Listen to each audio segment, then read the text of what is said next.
Thank you, Brendan, for arranging this event. I think this is the most appropriate forum for such a discussion. After all, this is the Federal Trust, and I'll be talking about federalism. The title of my book is slightly different. It focuses on democracy. So I'll be essentially covering 1/3 of my book. So don't despair. If anybody is really trying to think where is democracy, the subject of discussion, you can always get the book. There are some books over there, and we can obviously discuss it a little bit after the presentation. I have 5 items on the agenda. I'll be talking about the triggers, the drivers, the solutions, who is the key actor, and what is the way forward. You will be probably surprised with some of the facts, maybe even stunned, some positive and some negative, and I'm here to provoke you. So apologies if anybody is disappointed, that is only that, or frustrated that, for instance, the human species expiry is on the horizon. But that's life. I'm a pragmatic person. So I take it what is possible. Politics is the art of possibilities. Let me start with the triggers, and there are 2 of them: exponential change and existential risk. We know that change is the most prevalent feature of the universe. Everything changes. Heraclitus from Athens 2,500 years ago said that Tantarei, no one can step in the same river twice. But he was talking about the linear change, that every year the step of change was exactly the same. Let's look at this graph, because we are dealing today for the last few years with exponential change. So to explain you what exponentiality means, I'm using an example that was first put in Ray Kurzweil's book, Singularity Theory. Assume that I make 30 steps, each 1 meter long, and you take also 30 steps, but each of your steps is twice as long as the previous one. Now the question, how long would you have gone? How far? What's the distance covered? An idea? No, it's for you to answer your question. I just want to encourage the public to be more responsive. Yes? 30 steps, you said. 30 steps, did you say? Yes, a 30 million, steps. a million. Oh, you're a little too far, but you're on the right track. 1,000, million. 1.3 million kilometers. You have circled the globe over 26 times. That's what exponentiality is. And you will think that it's only the sphere of computing or technology, the Moore's law, that the power of chips doubles every 18 months, then you are wrong, because it happens in genome sequences, actually much faster than exponentially, bio-meat production, autonomous driving, knowledge, and so on. What perhaps you should remember from this slide is this, that anything in almost any domain that takes a year to complete, in 10 years' time, it will take just a week. So let me talk about the existential risks. Now, existential, as the name suggests, relates to the existence, that we may actually be extinct.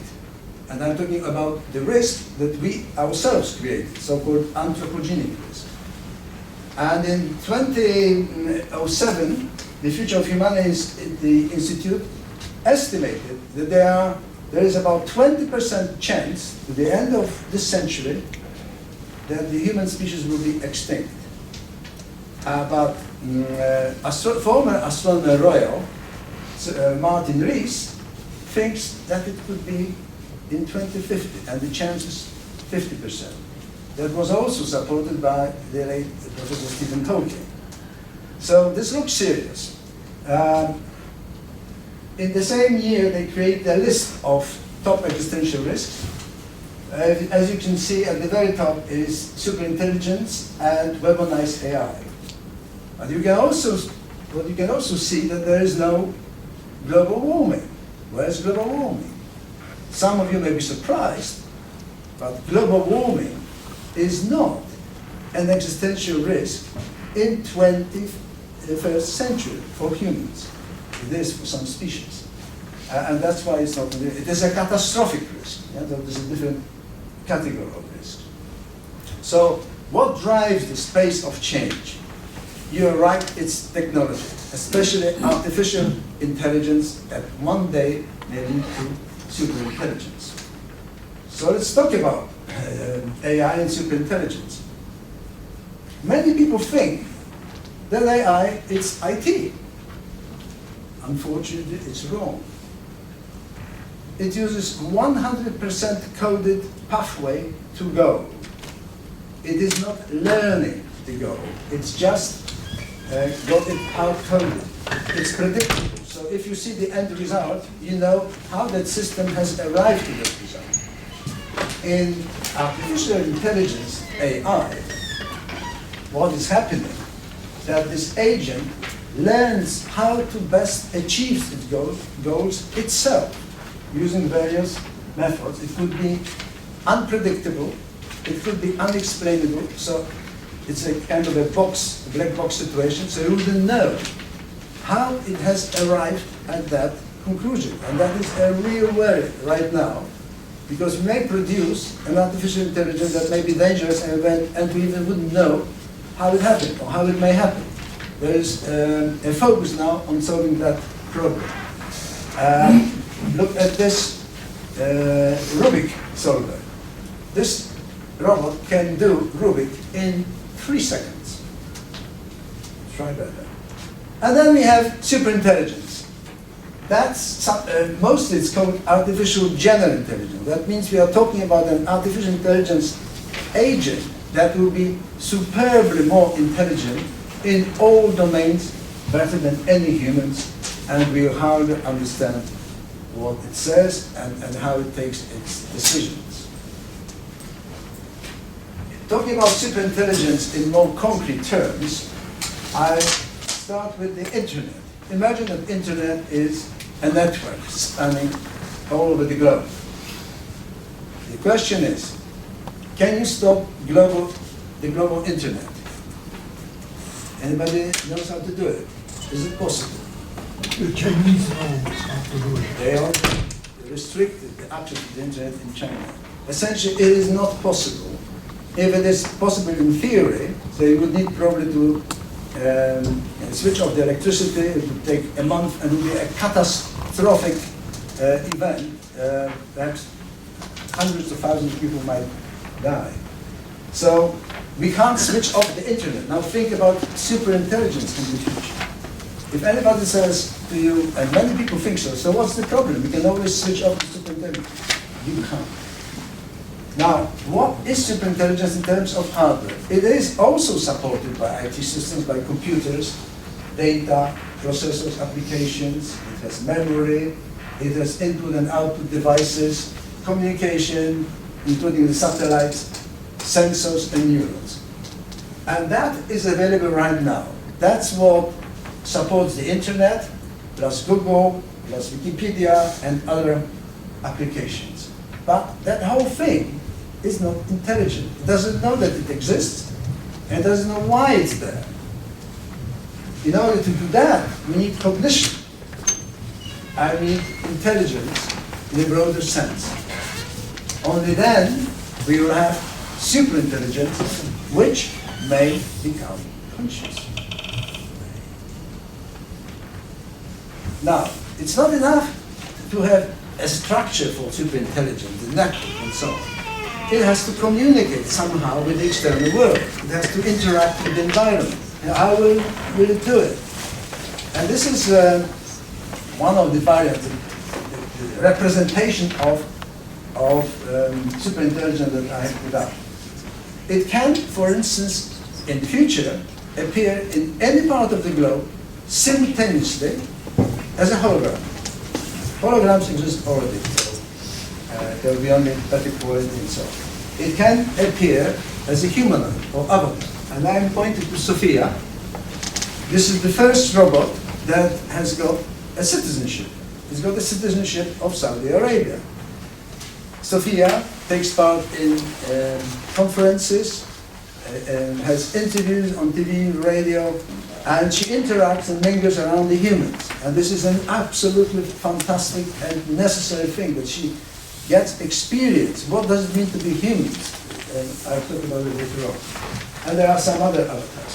And the best probably bet that we can make, and David probably would please that I mentioned this, is that we may have transhumans. Actually, we already have some primitive transhumans. That means humans like us who have some additional parts, like, for instance, a chip in the brain, which will communicate wirelessly with the cloud, and will be thousands of times more intelligent and make better decisions than anyone of us. These guys that would represent the superintelligence outside will be, I call them governors.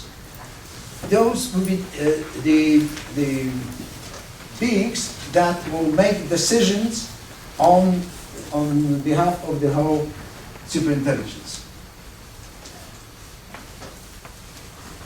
Well, we have superintelligence by 2050. Now, Ray Kurzweil, one of the most renowned futurists, believes that it may happen by 2045, and he proves this with this graph that was made in 2017. 2045, he says.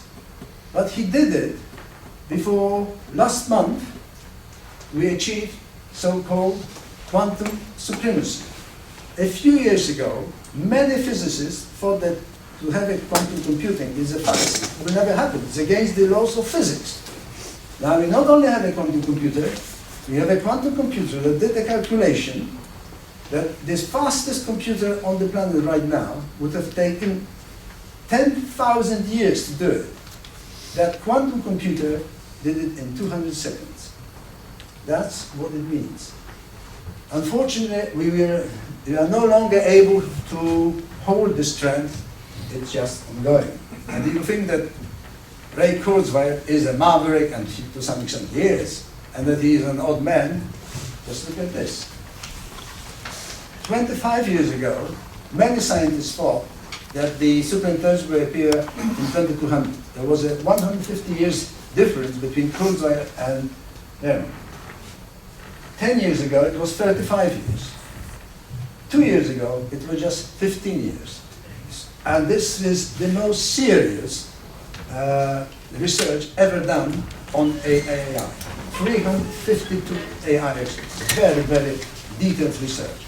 So I would make a bet that 2050 there is a better than 50% chance that we will have superintelligence by then. So let's talk about solutions. And by that, I mean, how can we retain control over the creation and development of artificial intelligence? And in my view, the most important ingredient is democracy, human values, and changing the view from a national one to a planetary one. The first step is very easy, almost natural. Try to bring it up as a baby.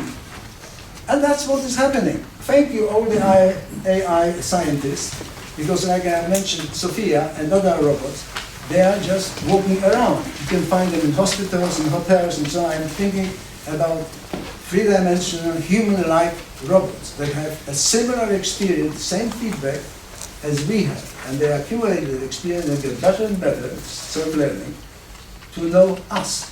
So that's a very good idea. The second one is, as I mentioned, we need by 2030, and obviously all those dates are speculative, but I can defend them if you have a question time why 2030.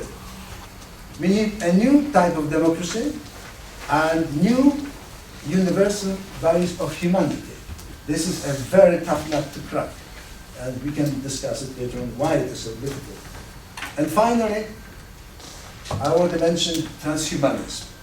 If these guys are controlling the superintelligence, as for instance you've got controllers of Google development, because it's to some extent similar, or internet control, then you know that there will be agents or humanoids that will have control over the whole superintelligent, and hopefully they will be transhumans. So they will work in the best interest of us all. Who said that? Greatest happiness for the greatest number of citizens. This is the cornerstone of Utilitarianism. yeah, democracy. It was John Stuart Mill, Immanuel Kant, philosopher. It was Jeremy Bentham and others. Yes, democracy is the cornerstone of our happiness. But it can be used now for something else. It can ensure a safe passage of humanity through the year 2050, and then it could create an environment of conditions for humans to coexist with superintelligence. But we need an entirely new system of democracy. And in my book, I have proposed such a new system, which I call consensual presidential democracy, which is based on those 4 pillars. But as I said at the very beginning, unfortunately, I won't have time to talk about this. This is probably half of the book. So if anybody is interested, you are welcome to there. So, who is going to do it? Who is the key actor? And my proposal is, I'm sticking my head over the parapet, is the European Union. At the time of Brexit, it must be a shocking information for many of you, where the spirit of anti-federalism has essentially been covering Europe, and there are very few takers for federalism in Europe. And I still propose this. Why? First of all, if we are serious to control the fate of humanity, we will have to acknowledge that there are 3 major hurdles which essentially stem from that who we are as humans. Because if you think about us, we usually act very slowly in line with linear change, whereas the change is exponential. And organizations are not used to that at all. The second point is, we need to see big picture and act rationally, where most of us act emotionally and short term. Think about Brexit. That's exactly why it is happening. And the third example, we need to give up some of our freedoms of sovereignty. I mean, this is an anathema to any Brexiteer. And that's why I'm saying, take a planetary outlook, not a national outlook. But unfortunately, we are only humans. We can't step it over so quickly. So there is a lot of learning to be done. Now, so who will face this challenge? You immediately may think, oh, we will have United Nations. There is even a, oh, Keith knows best, there is a federalist movement in existence 70 years, right? Has anybody heard about the federalist movement? Which is part of, good, 3, 4, all right, well, 5, 6. Oh, this is a special audience, so obviously it will be surprising. In the Federal Trust, they haven't heard of the World Federal. No problem. But the question is that they haven't achieved anything. This is a fantastic, a very noble organization. I would subscribe with both my hands. But the problem is that it is utterly impractical, because they want all the humans to subscribe to sing from the same hymn sheet at once. It is impossible. And that's why it is stuck. What I'm proposing here is acknowledging the reality and being more pragmatic. So, UN is out of the question. We can't create an organization from scratch because it will take too much time. We have to adapt the existing organization. And that's why in the book there is a whole research chapter on selecting the organization, the European Union, but it could be NATO or USA. The point is why I took the European Union, because it's got the widest experience, longest experience, and I used it as a kind of a straw man. Whichever country or organization gets into the shoes of the savior of humanity it will have to go through the same steps that I'm proposing in a minute. So, we need to create the European Federation first. And I put a red line. The red lines are quite familiar to you, not to mention Theresa May. And the red line is 21st, that we should create the federal Europe by 2030. And I have three scenarios how to do it. The first one is probably familiar to most of the audience here, is that step by step, ever closer union. It's happening. And I think this is the most likely scenario that we will have European Federation, with one caveat, that we can't wait. You may not have enough time to wait till it has gone through all those steps, then finally we'll have the European Federation. The second objection is that not all the countries will be ready at the same time. Mrs. Merkel and Donald Tusk were adamant or persevering to convince us that all the countries of Europe should do it at the same time. In my view, it is absolutely unrealistic, because there will be new countries coming in. When will be the right moment? So I think this is the most likely scenario, and will be propped up by some incidents so severe that it will be a hodgepodge finishing off of the federalization. So it may not be a tidy organization initially, but that's, I think it may happen, and it may have zones. We only have Eurozones and the rest. The second scenario is that of Donald Tusk and Mrs. Merkel do it all at once. I think it is rather unlikely. And the third one is that the European Union will collapse. And I gave the date around 2035. In my view, if by 2035, for some reason, we do not have a European measure, it's a European Federation, it's a kind of a yardstick that something fundamentally wrong has gone, not only in Europe, but worldwide, and that may be a catastrophic event for the country. So how to make it happen? Well, Mr. Macron in 2017 in October made 21 postulates, like the solidarity, the trade union made also 21 postulates in 1980. That's why we had the Berlin Wall fall, just a recollection. Extinction rebellion type protests may actually accelerate the creation of the European Union if we have a serious catastrophic event at the same time. Introduction of minimum wage, and universal basic income, infrastructure project, all of that may help to convince those laggards to join the European Federation. And guess what? Stop press. Last week, there was a meeting of Mr. Macron and Mrs. Merkel, and I wonder who knows about this here? 2, 3 people, right?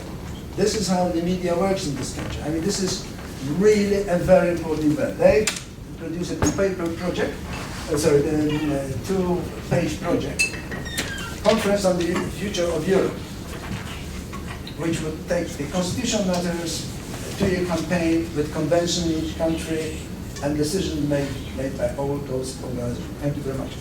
You think that it's so easy? Last week, on Thursday, the EU ambassadors met and discussed the project. And what did they say? Why to make treaty changes? No treaty changes, please. That's how the European Union works. You won't get an overwhelming consensus against anything. You have to work harder, and we will know on the 13th of December whether that project goes ahead, because it is to start on the 1st of January. So things are moving at almost exponential pace if this is going to happen. So we may have a European Federation state sometime, perhaps starting with Eurozone. Well, I suggest they should be the minimal state. This is a concept and theory of democracy, which means that such a state will have minimum functions like defense, home affairs, police, common budget, currency, and some basic economics, nothing more. So a lot of current powers of the European Commission, and which are in Brussels, will have to be relegated back to the countries. Regionalism. We won't have states, we'll have regions. And think about the Catalans who are spread over southern France and northern Spain. If we have regionalism, there is no problem of creating a Catalan region, as it would be for Basques or for northern Adiga and so on. We've got a number of regions in Europe like that.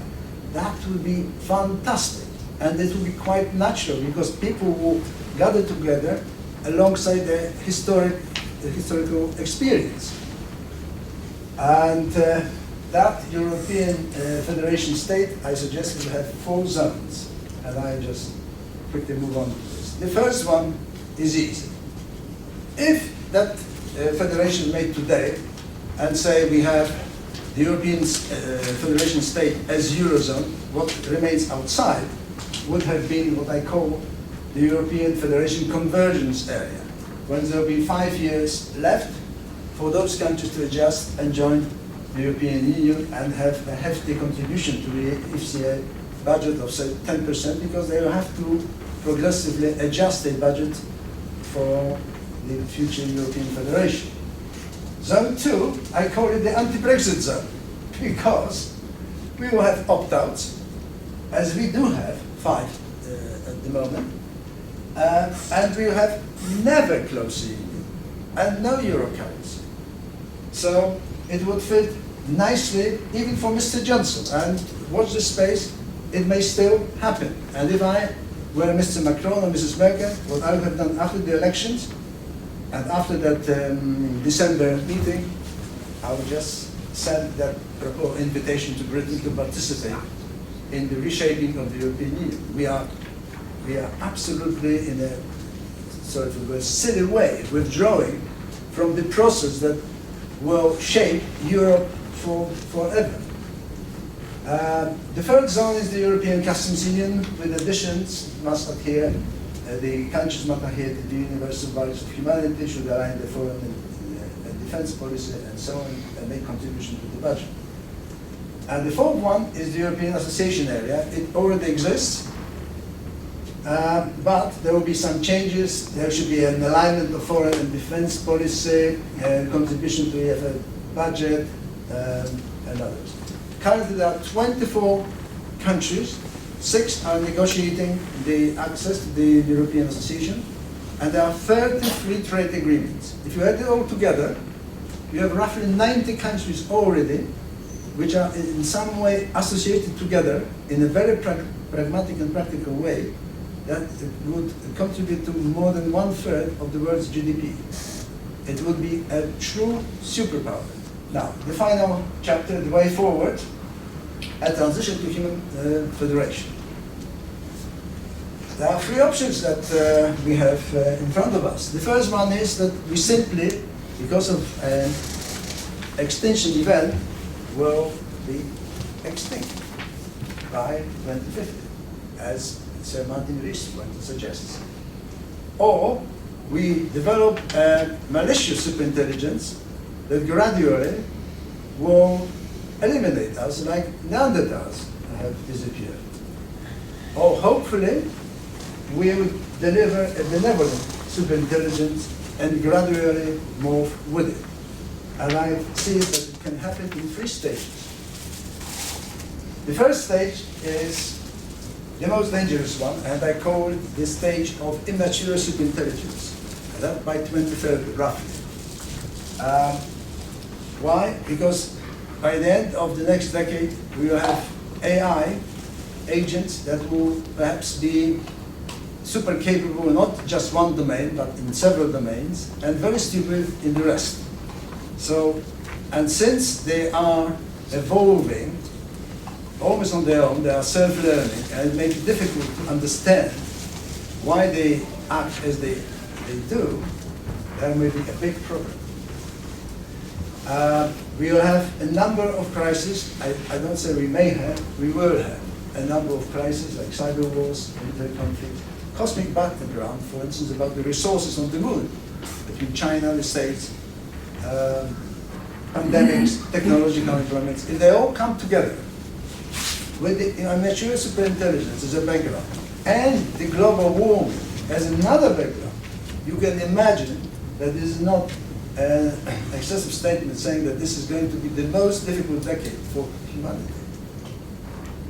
The stage 2, well, if we survive the next 10, 15 years, we will find ourselves in the Anthropocene twilight stage, where around 2040, we should, because of AI control dilemma, reach pacem in terris, peace on earth. What's that AI control dilemma? Anybody that lived through the Cold War remembers that none of the superpowers could distract each other because everybody would have been distracted. The same is with this. You can't produce superintelligence only, I suggest, that will only act on behalf of a part of humanity, because it violates the first law of Isaac Asimov, I say first law, don't do harm to humans. So I think that by 2030, 25, all superpowers come to a conclusion there's no point to wage any war, not local or global, because nobody will win. We all lose. So why don't we work together? Because we will still have 5 to 10 years' time to control the artificial intelligence. So that's when the world government may appear, the Human Federation, the world GDP, in my view, will start rising almost exponentially, and I agree with McKinsey's, not with OECD, which says 3.5% to 4% at most. It will be much faster. Global welfare distribution fund, we need to redistribute wealth from the northern hemisphere to southern hemisphere, so that we have peace on earth. The third and final stage is the Novacene era, 2050, around. And I took the name Novacene from the latest James Lovelock book, Novacene's Becoming Age of Hyperintelligence. So what's in there? The European Federation will have transformed itself into the Human Federation and will coexist with superintelligence. And they look like this. You have a session of the European Human Federation with the superintelligence as a hologram, essentially a benevolent dictator, telling in the best interest of us what we need to do. So whether there is any scope for democracy, you may wonder. I think there is.